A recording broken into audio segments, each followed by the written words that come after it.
सुवर्ण के सिक्के सुवर्ण को पाकर सोने के सिक्कों को गिनते गए गिनते गए गिनते गए लेते गए रखते गए रखते गए रखते गए 20% लोग कम हो गए। भगवान की माया, आप भगवान के दर्शन सभी कर लेंगे। सोने का सिक्का मिल गया तो बहुत कुछ मिल गया।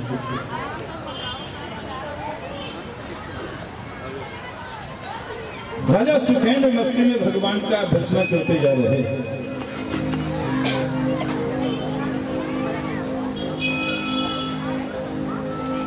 बीस प्रतिशत लोग सुवर्ण के सिक्के को पाए, बिस्कुट को पाए, मात्र 10% तो बचे हुए। प्रभु संघला सबसे बड़े सन्मुख सुखेंद्र कह रहे हैं, मेरी सभी भाई बंधु आप बिल्कुल घबरे नहीं। प्रभु की झांकी दिख रही, प्रभु की झांकी दिख रही। भगवान बस पास में ही, भगवान पास में। आगे लोग चलते जा रहे हैं, चलते जा रहे हैं। माँ 10% सुखेंद्र राजा के साथ पड़े हुए हैं। आज वहां पर हीरे के डायमंड गिरे हुए मार्ग। प्रभु सन्मुख है, बीच का जो रास्ता उसी पे डायमंड गिरे हुए।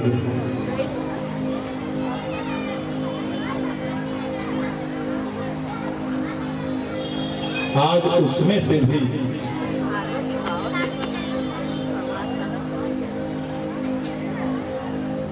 60% लोग कम हो गए। अभी तक आपके 100% में से 90 जा चुके थे, खाली 10% बचे हुए थे। आज वह हीरे को पाकर 60%। राजन मुझे माफ करना, ये जब हीरा के पास में आ गया बहुत खुश हो जाए, क्योंकि भगवान से कभी मिल सकते हैं। भगवान से मिलना कहाँ दूर है, प्रभु से मिलना कहाँ दूर है, कभी भी कृपा हो जाए। मात्र 3% लोग बचे हुए। चूंकि प्रभु को वरदान, प्रभु ने जो वरदान दिया राजा सुखेंद्र को, उस समय कहा कि जिंदगी में सबको आप खुश नहीं रख सकते, सबको आप खुश नहीं रख सकते। मैं आपको वरदान देना चाहता हूँ। राजा ने एक ही बात कही, हे प्रभु मुझे वरदान नहीं देना, मुझे जगत में सारे संसार के सन्मुख होकर सबका कल्याण हो। प्रभु स्वयं यथादंत फलित दृश्यः अनन्य ममता प्रेम विष्णु हो, ममता प्रेम संगमः सांद्रता वही मम योगेश्वर। लेकिन हे प्रभु मेरी कामना है, मेरी कल्पना है कि आप मेरे पूरे प्रजाओं को, मेरे समस्त संसार को अवतार दीजिए। ध्यान देना, जाते जाते जाते जाते जैसे मान लीजिए इस पार से उस पार प्रभु खड़े हैं, जाते जाते 2% लोग भी कम हो गए, चला नहीं जा रहा है।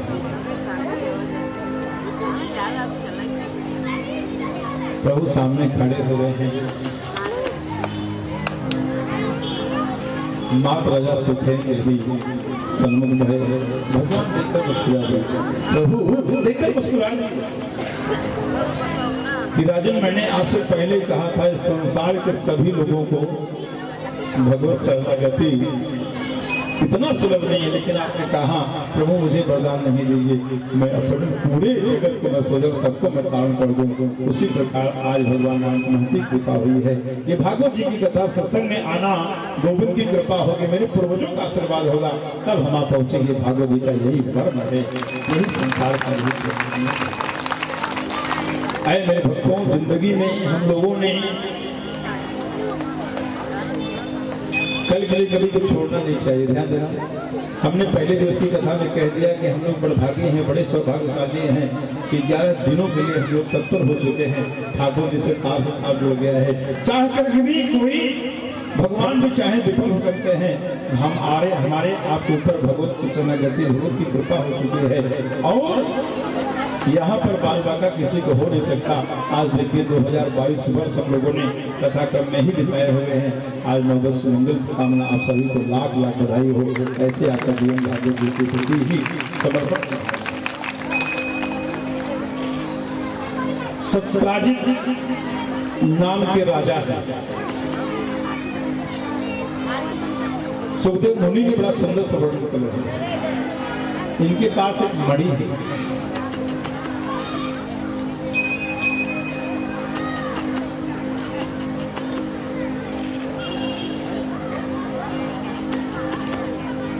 ध्यान देना, एक मणि है। भरी सभा में आज भगवान भी पहुंचे हुए हैं। उस मणि का नाम है सेनंतक मणि, जो 2 कुंटल सोना वो दे देगी। कितना? आज हम लोगों के पास कितना सोना है? 10 ग्राम लेने के लिए कई हजार रुपए लग जाते हैं। जो सोना की कीमत होगी आप 4000 और प्लस हो जाए, इसमें मजदूरी प्लस जीएसटी। सोना आप लीजिए और जीएसटी सब कुछ जो भी होगा उसमें 5-6 हजार रुपये प्लस हो जाता है। नहीं जानते। सत्राजित नाम के राजा है। 2 कुंटल सोना मणि रोज देते, लेकिन 8 घंटे नियम पूर्वक पूजन करते हैं। कितने घंटे? कितने घंटे? आज हम लोग कितने घंटे पूजन करते हैं? बोलो ना, बोलो ना, कितने घंटे पूजन करते हैं? हम बताएं आप सभी को। जब से कथाक्रम से जुड़े हुए हैं ना, 4 घंटा 5 घंटा आप भी खड़ी रही नहीं समझे। लगता होगा गुरुदेव बड़े ऊंचे सिर पर जाके बैठे हुए हैं, खूब राजगद्दी पे बैठे हैं। हम लोग कहाँ बैठे हैं? कहाँ बैठे हैं? जमीन पर। ध्यान देना, आप सभी कितने बड़भागी हैं, कितने सौभाग्यशाली हैं कि आप लोग माई वसुंधरा की गोद में हैं। वसुंधरा किसे कहते हैं? माता पृथ्वी को। आप सभी अपनी गोद में या आसन दिए है, जो जमीन पर बैठ के ऐसे तपस्या, ऐसे भागवत जी की ज्ञान गंगा, ऐसे कथा में जाकर सराबोर होते हैं, कथा को श्रवण करते हैं। आप सभी जमींदार बनिए ये भागवत जी के मंदिर के पास। आप सभी जमींदार बनिए। अब मुझे आप लोगों को कहाँ पे बिठाया है? चौकी है ना, तो चौकी पे बैठने वाला चौकीदारी तो कहलाता है। चौकी पे बैठने वाला क्या हो सकता है? बोलो। अब भैया भक्तों के पहरेदार तो भगवान के पहरेदारी ही तो है, क्योंकि वहां बैठ नहीं सकते। और आपने हमें बिठाया है भैया चौकी पर, तो आप भक्तों के भगवान नारायण के ठाकुर जी के भैया चौकीदार कहलाए। चौकीदार कहलाए तो आप सभी भगवान की माँ वसुंधरा की मैया की गोद में है। राम जी प्रभु की कृपा ही है। तो 4 घंटे 5 घंटे देखो आप लोगों ने समय अपना निकाला है, 3 घंटे का जो भी समय है, आप सभी इस ज्ञान गंगा से आप सभी सने हुए। तो जिंदगी में आनंद बढ़ा या नहीं? बोलो ना। अगर आनंद नहीं बढ़ता तो काफी संख्या में आप लोगों का पदार्पण न होता। उसी प्रकार अगर यही लगन आपके जीवन में सर्वत्र लग जाए तो कितनी बड़ी कृपा हो जाएगी। ये आनंद ही आनंद है। भरी सभा में भगवान गए हुए कहे, राजन आप मुझे अपना मणि दे दो, मुझे सुवर्ण की, मुझे सुवर्ण का आज पूरे द्वारिका की रचना करनी है। मन में बात हुई। भरी सभा में राजा ने कहा,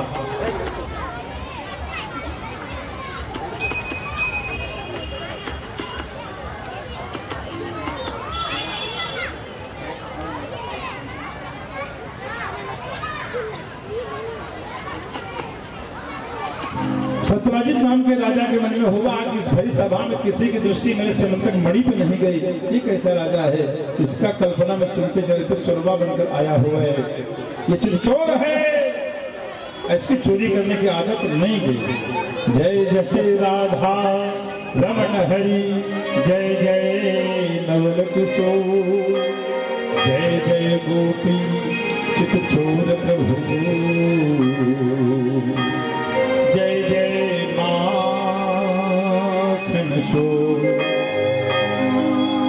इसकी आदत माखन से चुराते चुराते चुराते चुराते ऐसी इसकी आदत लग गई है, लत से लग गई है कि चोरी करना भूला।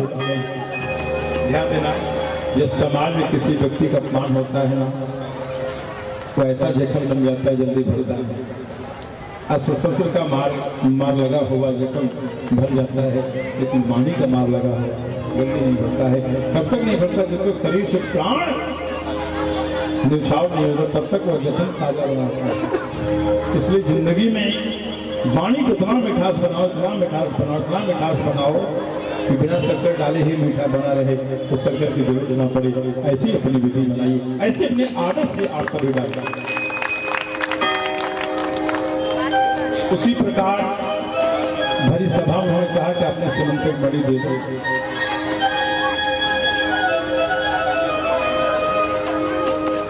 समंतक मणि को दे दो।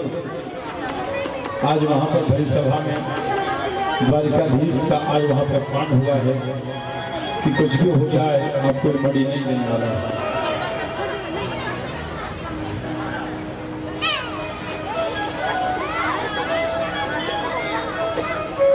आज इसी नगर में राजा भीष्मक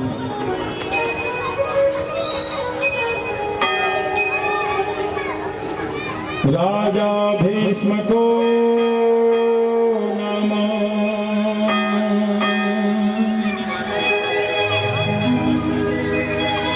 राजा भीष्मको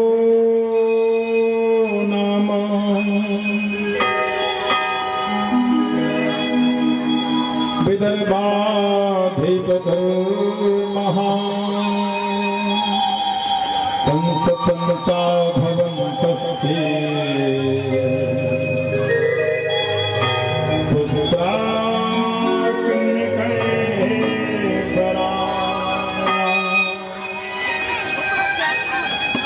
राजा भीष्मक हैं। ध्यान देना, ये महाराष्ट्र की बड़ी लाडली सी बेटी है, महाराष्ट्र की धरोहर है, कुंदनपुर गांव है और कोल्हापुर की लक्ष्मी है। ये लोग महालक्ष्मी का दर्शन करने जाते हैं। जब भी अवसर बने महाराष्ट्र में आप महालक्ष्मी, कोल्हापुर लक्ष्मी के दर्शन आप अवश्य करें, क्योंकि लक्ष्मी का दर्शन करने से जिंदगी में आपको पुण्य की प्राप्ति होती है, सारे संताप कष्ट गरीबी दूर होती है।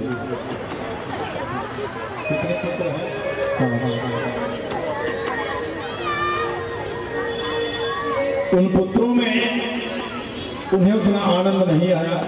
आज बेटी उत्पन्न होने के लिए उन्होंने तपस्या करी, मुझे कन्या हो गई। आज कन्या होता है 6 महीने बाद फोन आता है प्रभु कि महाराज जी बेटी धीरे धीरे से होना है, और बेटा कहीं पैदा हो गया। रात्रि 2 बजे तो लोग सोच रहे हैं बेटा भयो, बेटा भयो, बेटा भयो। तो बेटा और बेटी में किसी प्रकार का भेद नहीं है। बेटा और बेटियों में किसी प्रकार अंतर नहीं होना चाहिए, अंतर नहीं होना चाहिए। बेटा ही आज हमारे अगर लायक हुआ तो हमारे सातों पितर को उबार देगा, लेकिन अगर नालायक हो गया सातों पितर को डुबा देगा। इसलिए एक ही बेटी है तो दोनों कुल को तार देती है, मायका पक्ष को भी तार देती है और ससुराल पक्ष को भी तार देती है। बेटी जैसा साहस, बेटी जैसा बल, बेटी जैसा प्रेम, बेटी जैसा प्रतिभा, बेटी जैसा जगत में धरोहर कोई हो नहीं सकता। इसलिए बेटियों होने पर कभी भी मन में संशय नहीं, क्योंकि बेटियां तो वो चीज हैं, बेटियां तो वस्तु हैं कि जो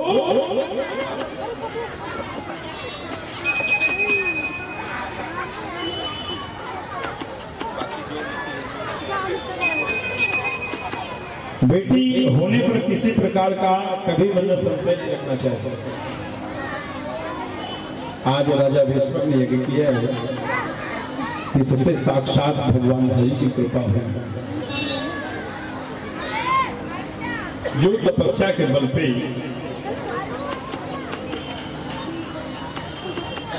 कभी भगवान हरि का जन्म नहीं होता। भगवान जब भी लेते हैं अवतार भगवान लेते हैं, उसी प्रकार इस बेटी का भी जन्म नहीं, ये तो तपस्या के बल से साक्षात समुद्र की बेटी है। एक पत्ते पर मां का अवतरण होता है, जिससे आज वही बेटी तपस्या का फल है, उससे भी का पूर्ण फल है, जिससे बेटी का नाम पड़ा रुक्मिणी महारानी की जय। जय श्री राधे, जय जय श्री राधे, जय जय श्री राधे। रुक्मी जो है 5 पुत्रों में सबसे बड़ा है। पूरा राजा भीष्मक के कार बार सब कुछ उत्तराधिकारी अपने बड़े बेटे को बनाया, नाम है रुक्मी। बेटे को अपना सब कुछ राजा ने बनाया सारा। रुक्मी ने सोचा बचपना है, बाल्यापन है, और आज रुक्मिणी जी कात्यायनी देवी की पूजा करनी, ध्यान देना। पहले कुमारी कन्याएं माँ गौरी की पूजा किया करती थी, माँ उमा की पूजा किया करती थी। आज की देवियाँ, आज की कन्याएं, बोलो ना, आज की तो माताएं भी कहती हैं गुरुदेव मेरी बेटी है ना, कितनी उम्र है, 22 साल हो गया है, एक बार मंदिर नहीं गए, बड़े पावर से कहती हैं। कितनी देवियां ऐसी हैं, कितनी बेटियां ऐसी हैं, कितनी माँ ऐसी है, उनकी बच्चियां 2-2 बजे तक सो उठती हैं, लेकिन एक बार नहीं बोलती हैं। अभी हाथ उठाओ, बोल खुल गए, बोलो ना। कभी आप लोगों ने सिखाया कि माँ गौरी की पूजा, चूंकि कुमारी कन्या है, मनचाहा पति, मनचाहा घर, मनचाहा वर होगा, मनचाहा जीवन में सारा सुख होगा अगर वो बेटी ने अगर उमा की पूजा की। आज तो पता ही नहीं, किसी बेटी को उठाओ ना पंडाल परिसर से कि उमा किसे कहते हैं, गौरी की पूजन किसे कहते हैं, नहीं पता है या नहीं, बोलो ना। और दूसरी बात, जिन्होंने जितनी भी माताएं यहाँ पर आके बैठे हुए, जितने भी पुरुष भाई पर हमारे आके बैठे हुए, आप सभी याद करिए, ध्यान दीजिए कि जिनकी जिंदगी में जो माँ गौरी की पूजा करी है, माँ उमा की पूजा करी है, उनकी जिंदगी में लक्ष्मी बनकर आई हुई है। और जिनकी जिंदगी में तो कुमारी कन्या ने कभी उमा की पूजा नहीं करी, कभी भगवान भोलेनाथ की पूजा नहीं करी, विठलनाथ की पूजा नहीं करी, कभी ठाकुर जी की पूजा नहीं करी है, उनके जीवन में वो है कुछ कहेंगे नहीं। तू अपना देख ले, मैं अपना देख लेती हूँ, थोड़े दिवस विवाह होते वक्त अपना देख ले। इसलिए बच्चियों को कुमारी पूजन, गौरी पूजन, उमा पूजन, चंडिका देवी का पूजन अवश्य कराना चाहिए। रुक्मिणी जी हैं, बचपन में ही 9 साल की उम्र में ही तपस्या कर रही है। ओम नमो भगवते वासुदेवाय, ओम नमो भगवते वासुदेवाय, ओम नमो भगवते वासुदेवाय, वासुदेवाय प्रभु वासुदेवाय, वासुदेवाय प्रभु वासुदेवाय, ओम नमो भगवते वासुदेवाय, ओम नमो भगवते वासुदेवाय, ओम नमो भगवते वासुदेवाय। बेटा है, एक बार सूर्य को अर्घ नहीं देता, माता है, पिता छोड़ सर अपने बोझ लेकर ढो रहा है। कौन सा बोझ? परिवार का बोझ, माई बाप का बोझ, संसार का बोझ ढो रहा है। उम्र है 20 साल, सोच है 40 साल, पता ही चला बचपना कर गया, युवा कब हुआ, विवाह शादी हो गया तो महाबोझ। एक बार कुछ हमारे घर में कहते गुरुदेव, एक बार मांग भरी तो जिंदगी भर मांग को पूरा न करते सी विवाह नहीं करते। इसलिए एक बार मांग भरी, मंगलसूत्र पहनाई, अग्नि के साथ फेरे कर लिया तो जिंदगी भर मांग को पूरा न कर पाई, इसलिए विवाह ही नहीं करूंगा। और किसी जमाने में सब उठा क्या बोलो, पहले वही बच्चे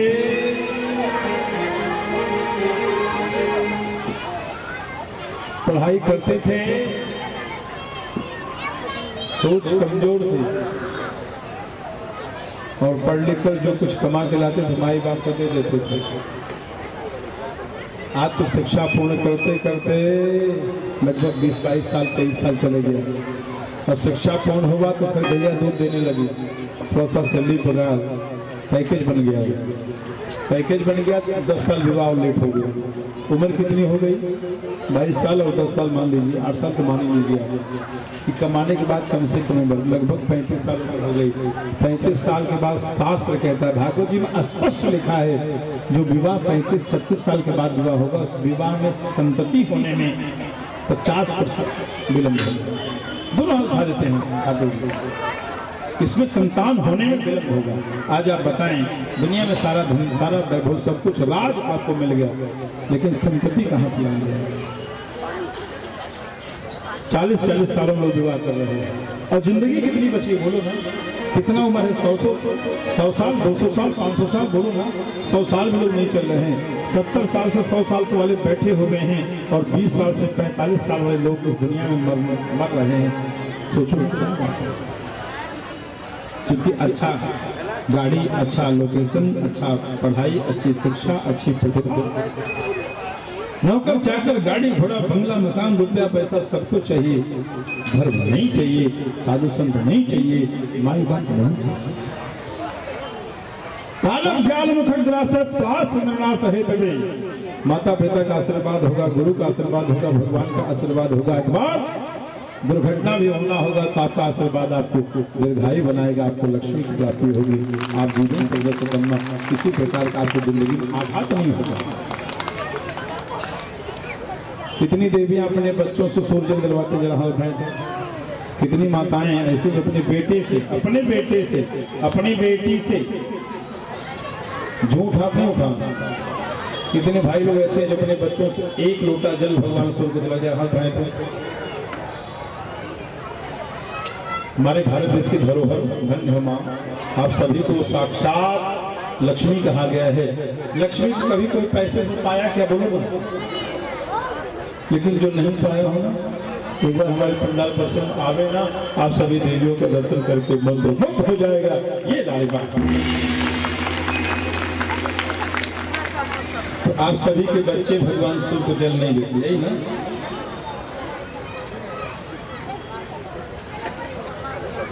और बेटे के लिए आप लोग क्या क्या मांगते हो?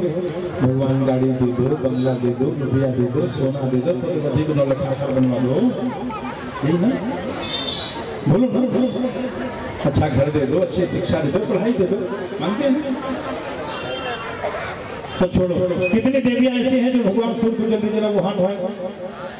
कितने भाई लोग हैं जो सूर्य भगवान को जल देते हैं? पुरुषों में भैया लगभग पीछे से 10 हाथ और 10, 12 हाथ, 15 हाथ, 25 लोग। कितनी देवियां हैं जो भगवान सूर्य को जल देती हैं? झूठा हाथ नहीं उठाना, नहीं तो बड़ा दोष लगे। तो आप सभी जल देते हैं सूर्य भगवान। कैसे जल देते हैं? कितने बार? खड़े होकर इस प्रकार देखो, मेरे पास जल भी है, बुरा नहीं मानना, ऐसा ना। देखिए भगवान सूर्य को जल देने की विधि, ये आपका देव तीर्थ है।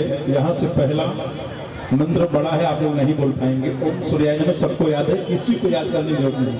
ओम सूर्याय नमः पहला, ओम सूर्याय नमः दूसरा, ओम सूर्याय नमः तीसरा। 3 बार में ही आप जल, अगर आप सूर्योदय से पहले हैं तो यानी भगवान उदित नहीं तभी आप जल दे दीजिए 3 बार। अगर भगवान उदित हो चुके हैं तब आप 1 बार जल और दीजिए, चौथी बार मंत्र वही चलता रहे। ओम सूर्याय नमः। चूंकि 1 बार अगर सूर्योदय हो चुका है, आपने जल नहीं देखा, सूर्योदय हो चुका, दोष लग गया। 1 बार जल को 4 बार पूरे जल को गिरा दीजिए। नीचे लेफ्ट रखिए, ऊपर अपना दाहिना, राइट ऊपर, यानी आप समझो बामा नीचे, दाहिना ऊपर, लेफ्ट नीचे, राइट ऊपर करके भगवान 7 बार भगवान को प्रणाम करिए। रक्ताम भुजासनम से खगुड़ैक सिंधुम भानु समसेताम धूपम भजामि पद्मध्वजा भयवरांतराब्जै माणिक वेमणांग रुचिम त्रिनेत्रम। नहीं आता ना, खाली भगवान को प्रणाम करो ना, कृपा हो जाएगी। मंत्र यह सूर्य सहस्त्रांशो तेजो दासो जगतपते अनुकंपे मां भक्ता ग्रहणा दिवाकर। हे भगवान सूर्य, एक ही सूर्य पूरे विश्व को प्रकाश दे रहे हैं। यही सूर्य हजारों में आप परिवर्तित हो जाइए। आपका प्रकाश मेरे शरीर में हो, मेरे परिवार की उन्नति हो, बढ़ोतरी हो, कृपा हो, मेरे जीवन में किसी प्रकार का दुख ना आवे। बताऊं, 1 बार सूर्य को जल देने से 1000 बीमारी दूर होती है।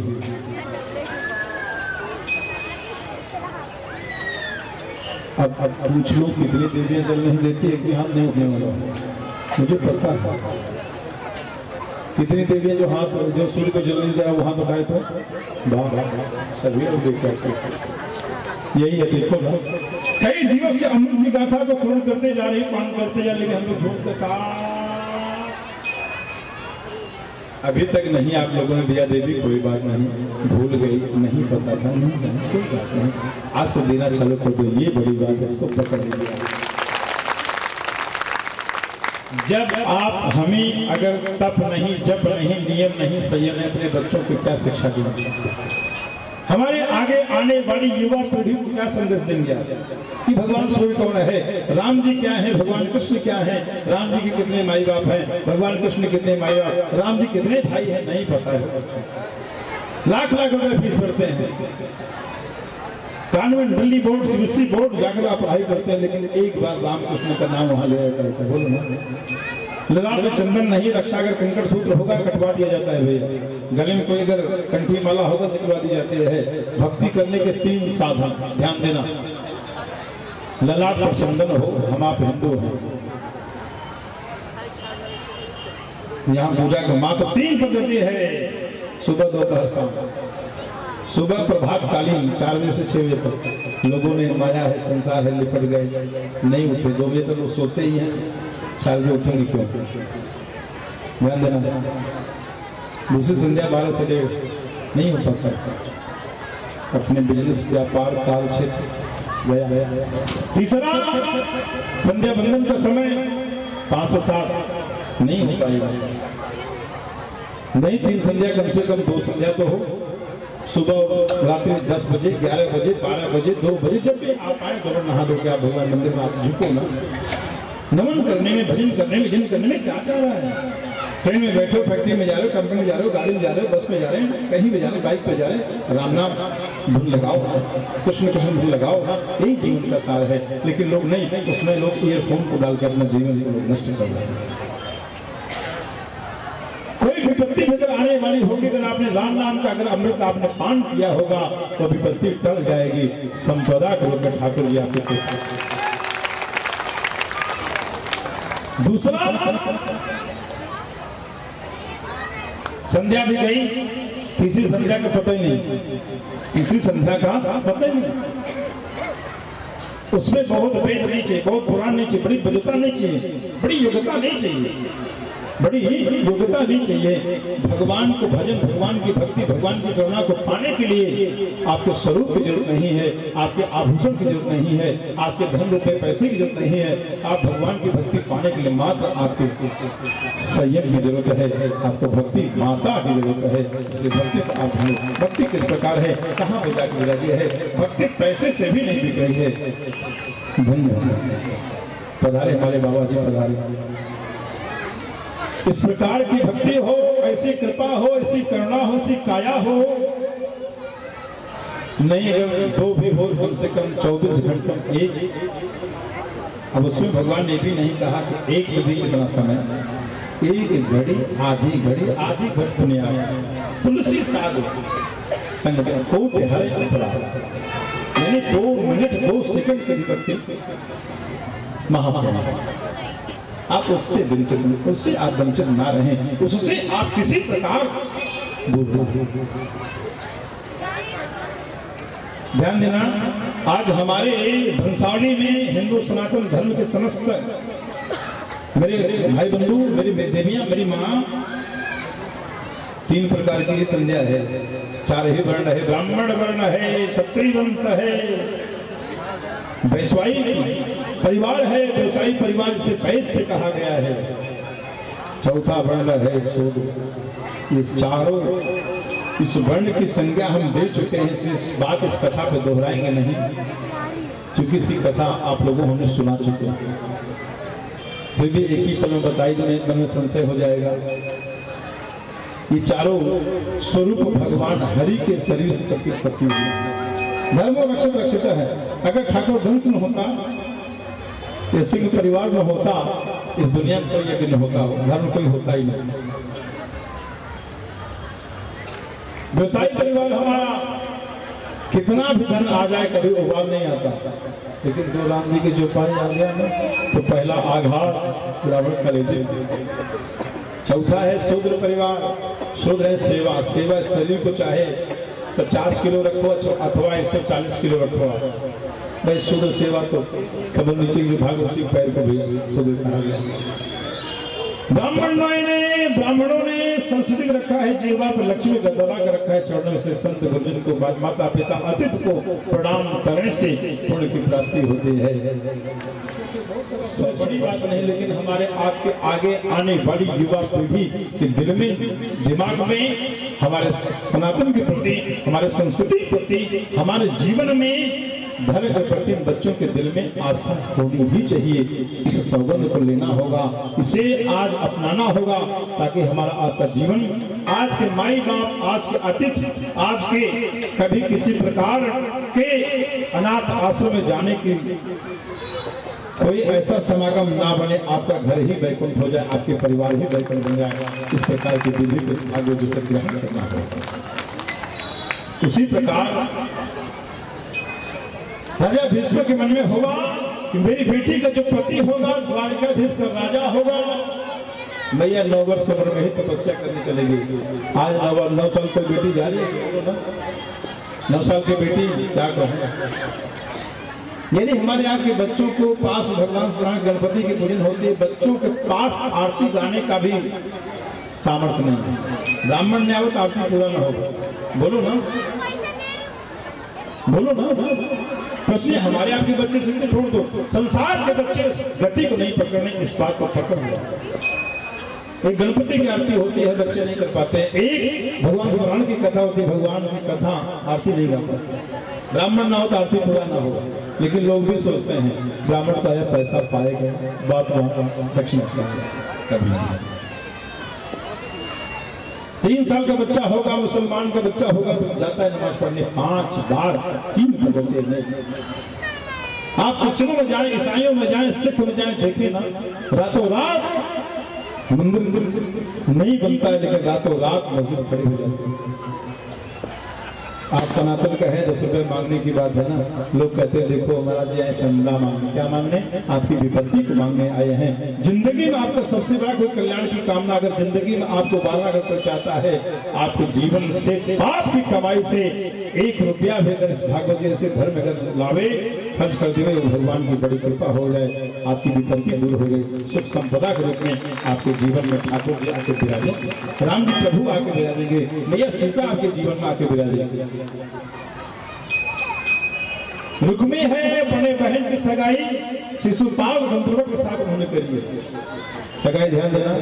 जो बड़ा अत्याचारी है, दुराचारी है, बेविचारी है, और मदरा का पान किया करता है, लेकिन उसके पास धन बहुत है। आज लोग कहते हैं धन है नहीं, किसी बेटी को विवाह आप अगर राजा के घर में कर दो, उस बेटी के भाग में राजा बनना नहीं बेटी, लेकिन किसी बेटी का विवाह झोपड़े में कर दो, छोटी सी बढ़िया में कर दो ना, अगर बेटे के भाग में है, भाग्य में फल होगा, बेटी को राजा बनने से कोई रोक नहीं सकता है। कर्म आप विश्वास रखिए, कर्म के साथ धर्म होगा, भगवती कृपा होगा। कर्म के साथ अगर धर्म होगा, बड़ी कृपा होगा। एक सुंदर सा दृष्टांत याद आ गया। एक राजा थे, उनके 3 संतान हुए। प्रथम बेटे का नाम पड़ा यश नारायण, क्या नाम पड़ा, यश नारायण। दूसरे बेटे का नाम पड़ा रत्न नारायण। तीसरे बेटे का नाम पड़ा यज्ञ नारायण। क्या नाम पड़ा, यज्ञ नारायण।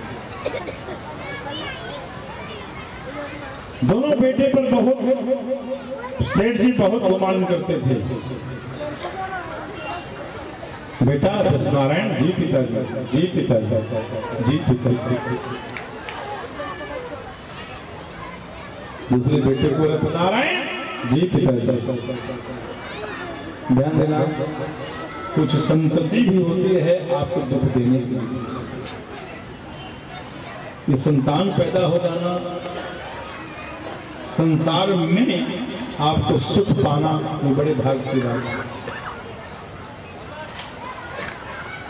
हम लोगों ने बहुत सारी कथाओं को किया है, बहुत सारी कथाओं, बहुत तीर्थों में जाकर हम लोगों ने कथा को करी है। अपने मुखमंडल से वर्णन करूं तो लगेगा महाराज अपना वर्णन कर रहे हैं, लेकिन हम लोगों ने अपने आंखों से देखा है कि समाज में क्या क्या हो रहा है। माता पिता को बच्चे इतना इतना ताना पताना करते हैं, पेट भर के भोजन भी नहीं लेते हैं। ध्यान देना, माता पिता की बुराई बच्चे करते, पुत्र वधू करते हैं, बहुत करते हैं, लेकिन पड़ोसी बुला के खूब रसगुल्ला खिलाते हैं। अपने भैया को प्रणाम नहीं है और बगल वाले खूब ऊंचे से बिठा कर चरण कराते हैं, चोटी कूदती है, अपनी बात नहीं बोलते, खूब श्रृंगार करते हैं, दुनिया को खूब दिखावा करते हैं। पति परमेश्वर मानो और सती अनुसैया जैसा खूब स्वभाव, लेकिन चले गए सारा कोलाहल सब कुछ बना कर रखी, आस पास किसी को श्वास लेने नहीं दे रही है।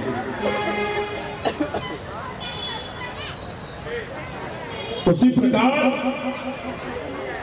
आज भगवान नारायण की ऐसी कृपा हुई जिससे ये सब धन के पुजारी थे, रथ नारायण और जस नारायण धन के पुजारी थे, धन पाए माला माल हो गए। ध्यान देना, आज वही जिस बेटे का कोई यज्ञ नारायण नाम था, यज्ञ नारायण को बहुत मान भी कम मिलता। धन था जी पिताजी, जी पिताजी, जी पिताजी। ध्यान देना, थोड़ा सा संकट की घड़ी आई, दोनों बच्चे आहूत हो गए, सब कुछ छोड़ दिया, सब कुछ छोड़ दिया। आज राजा तड़प रहे हैं, भूख से तड़प रहे, प्यास से तड़प रहे, क्योंकि धन आवे तो जिंदगी में एक चीज आना चाहिए, झुकना आना चाहिए। आम के पेड़ में अगर धन आवे तो आम के पेड़ में अगर फल लगे तो झुक जाता है, थोड़ा संतोष करो ना, पक भी जाता है, पकने के बाद आपको स्वतः मिल जाता है, लेकिन लोग रुक नहीं पाता। उसी प्रकार धन आवे, इतना धर्म करो, इतना धर्म, पहले स्वतः भोग करिए, इतना भोग करो, इतना भोग करो, इतना भोग करो, अपना रहन सहन, गाड़ी घोड़ा, बंगला, मकान, रुपया, पैसा, आभूषण सब कुछ बदल डालो, क्योंकि जो समय बीता वापस नहीं आएगा। दूसरा, इतना धर्म करो, इतना धर्म करो कि 7 पीढ़ी में भी किसी प्रकार आपके पूर्वजों का कोई अगर मनौती कर बाकी हो, आपके धर्म के आपके पुण्य से सारा सब कुछ प्रकाशमय हो जाए, आपका जीवन, आपकी वंशावली। तीसरा, अगर आपने दान भी नहीं किया, आपने भोग भी नहीं किया, तीसरी गति नाश की होती है, जो भी जैसे आओ तो वैसे ही जाते हैं। इसलिए जिंदगी में कभी भी कृपणता नहीं होनी चाहिए। आज विपत्ति काल में जिस बेटे को कभी सम्मान नहीं किया, जिस बेटे कभी समाज नाम नहीं लिया गया, वही बेटा, ध्यान देना, अपने पिता के साथ क्या नाम था, यज्ञनारायण, तो जितना नामक था हुआ है। आज यज्ञनारायण भी वहां पहुंचे हुए हैं और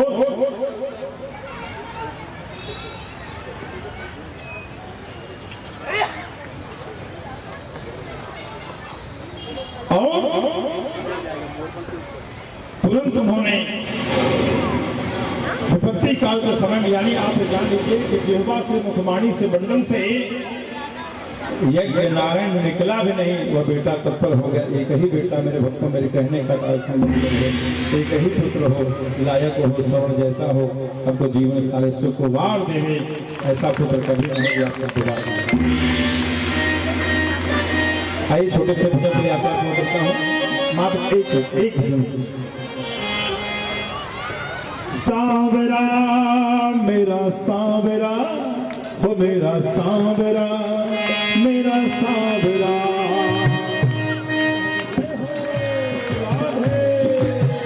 हरि बोल।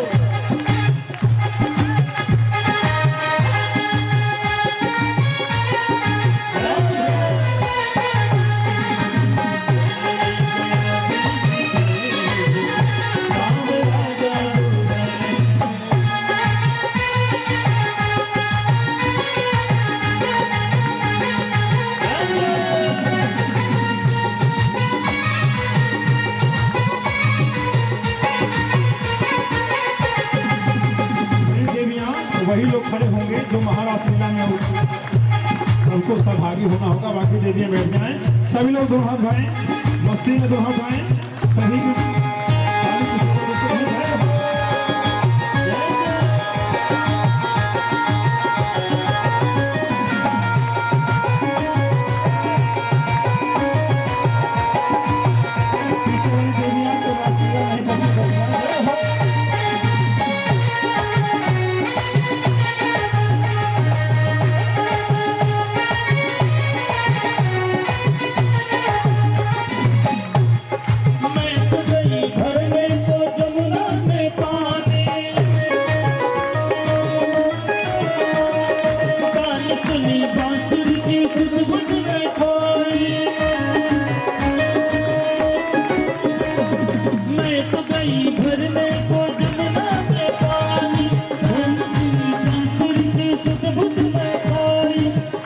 सुनी भूल गई लोक लाज बस तेरी हो गई। छोड़ के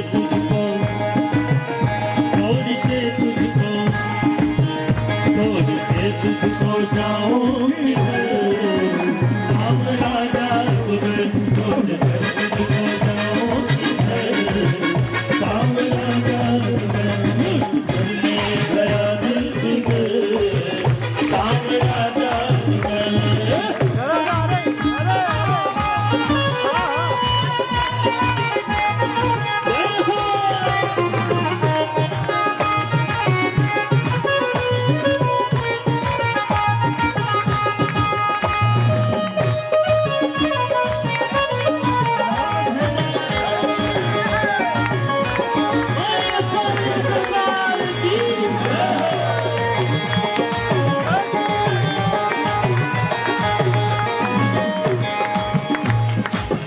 सुनी बांसुरी की सुध में खोई,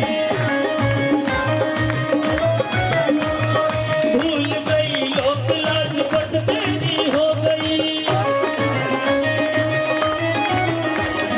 तान सुनी बांसुरी की सुध में खोई, भूल गई लोक लाज बस तेरी हो गई, भूल गई लोक लाज बस तेरी हो गई। छोड़ के तुझको छोड़ के तुझको जाऊं किधर, सावरा जादूगर छोड़ कर तुझको जाऊं किधर, सावरा जादूगर।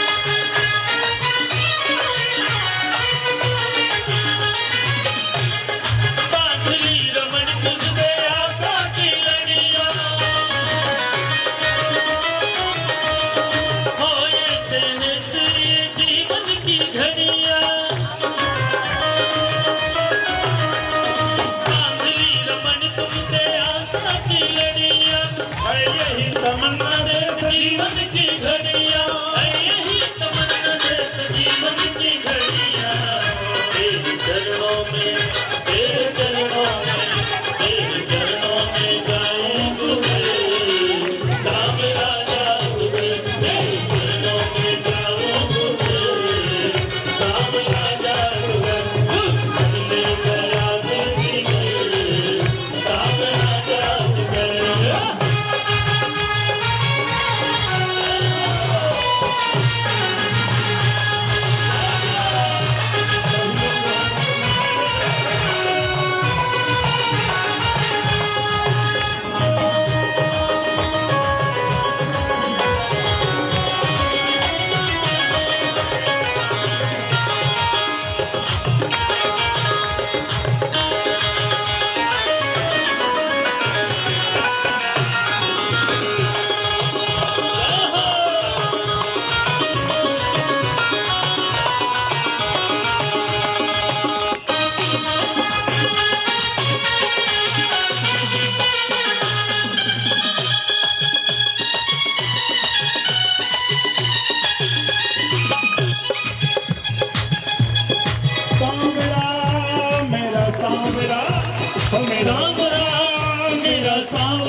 कर ले गया दिल जिगर, सावरा जादूगर कर ले गया दिल जिगर, सावरा जादूगर। तुम्हारी जो तिरछी नजर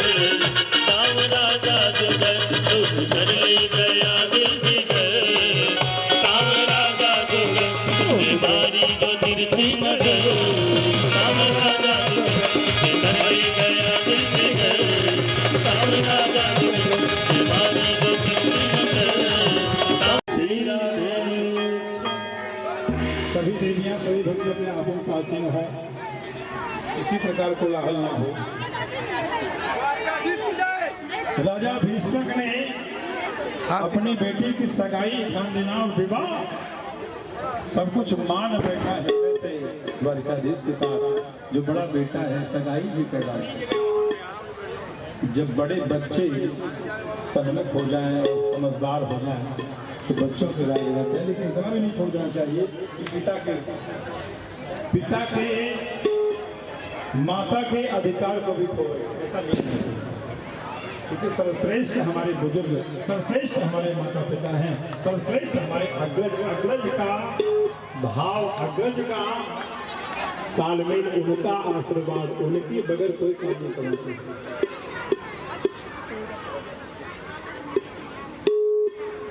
कोई संदेश भैया शुक्ला जी कहाँ पे? आज ये कामतगढ़ पावन भूमि में भागवत कथा का आयोजन हो रहा है और इसके परम पूज्य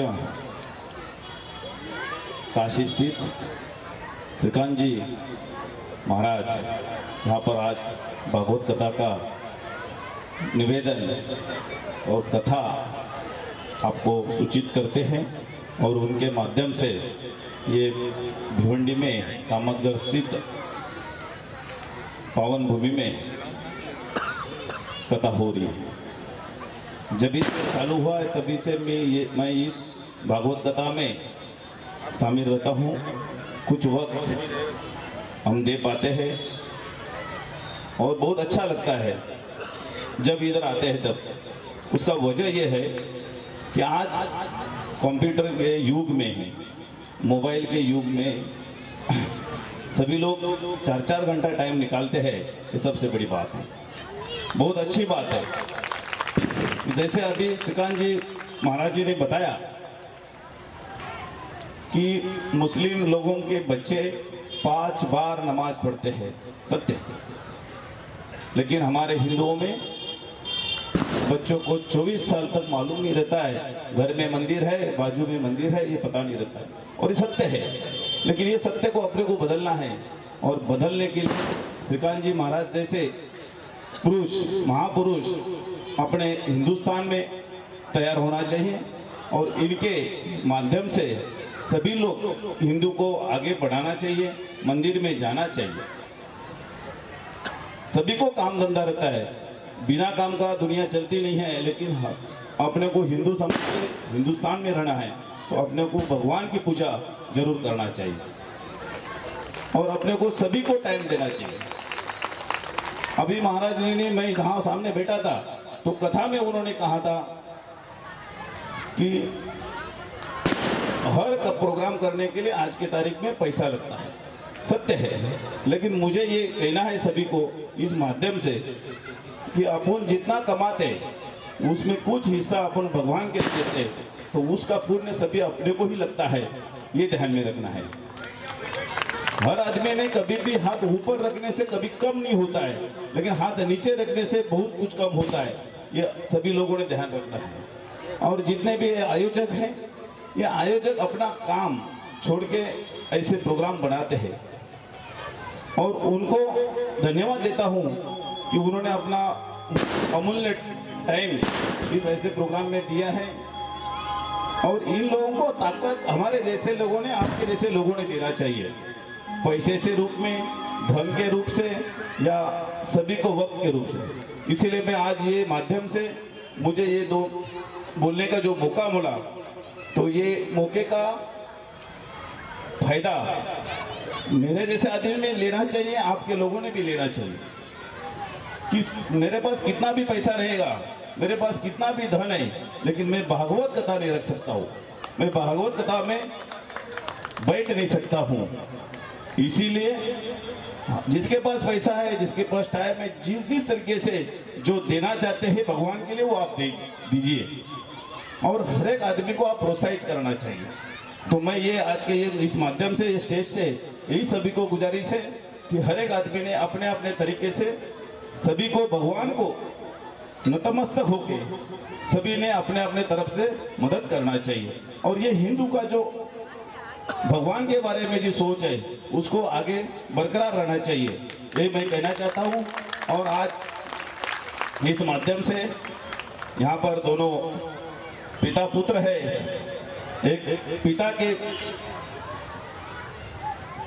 पुत्र आज भागवत कथा करते हैं, ये बहुत अच्छी बात है। और ये ऐसा ही हर एक आदमी में होना चाहिए।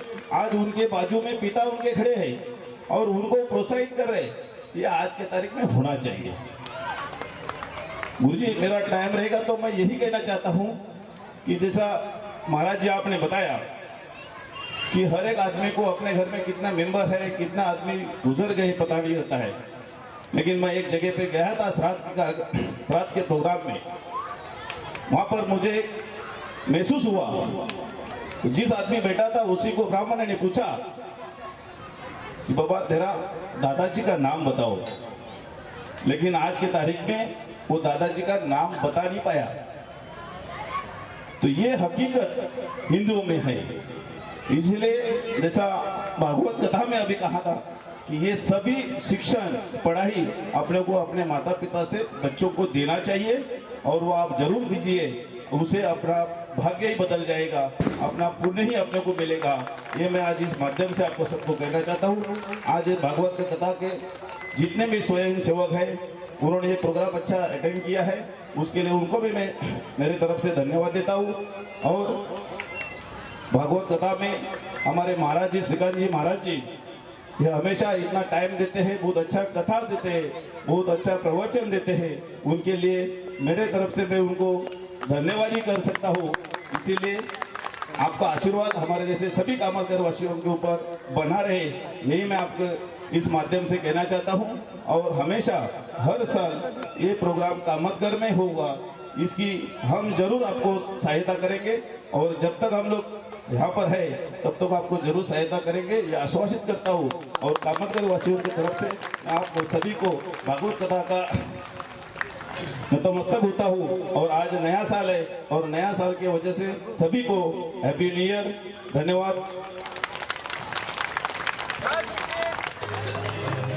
मैं निवेदन करूंगा कि परम आदरणीय श्रीमान विजय मिश्रा जी से मैं निवेदन करूंगा कि अति शीघ्र मंच पे आएंगे, गुरुदेव का माल्यार्पण करके आशीर्वाद ग्रहण करेंगे। आदरणीय श्रीमान अरविंद मिश्रा जी हमारे बीच पधारे हैं, समिति की ओर से आपका हार्दिक अभिनंदन है, कृपा करके आप मंच पे आएंगे।